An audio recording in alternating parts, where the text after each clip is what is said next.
Je suis Dr Ouattara Sanga, le secrétaire permanent du CCM, et au nom de Madame la Présidente Ouattara Djeneba, la Présidente du CCM et du Bureau exécutif, nous avons pu organiser la session d'information de la société civile concernant le renouvellement des membres de cette instance-là. Après 3 ans de fonctionnement, les membres de l'Assemblée générale du CCM doivent être renouvelés. Et donc, pour ce faire, dans la présentation, nous avons parlé un peu de l'organisation du Fonds mondial, parce que toutes les ONG qui ont été invitées ne sont pas censées connaître cette institution. Ensuite, nous avons parlé du CCM dans son organisation, dans ce qu'elle fait, et puis ce qu'on attend véritablement de ces différents membres qui seront élus par leurs organisations et ainsi participer de façon pleine aux activités de l'Assemblée générale, qui est l'instance de décision du CCM. C'est cette instance-là, lorsqu'il y a des décisions à prendre, que ces membres-là vont voter et s'accorder sur la pertinence de la décision à prendre.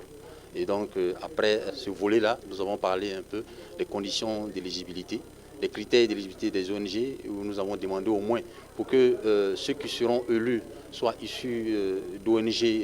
ayant une bonne gouvernance, légalement constituée, ayant aussi ce leadership-là dans toutes les actions qu'ils mènent sur le terrain, et aussi avoir une très bonne capacité de gestion financière et donc n'avoir pas été trempé dans des malversations. Et donc ce sont ces différents éléments-là qui pour nous sont importants pour pouvoir siéger au niveau du CCM. Et au niveau de cette Assemblée générale, elle doit être constituée de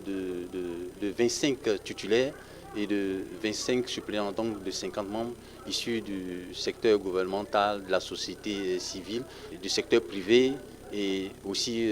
des partenaires techniques et financiers. Et donc voici globalement ce dont nous avons parlé avec nos invités ce matin, afin qu'au sortir d'ici, un point sur lequel nous mettons un point d'honneur, c'est surtout la rétro-information aux différentes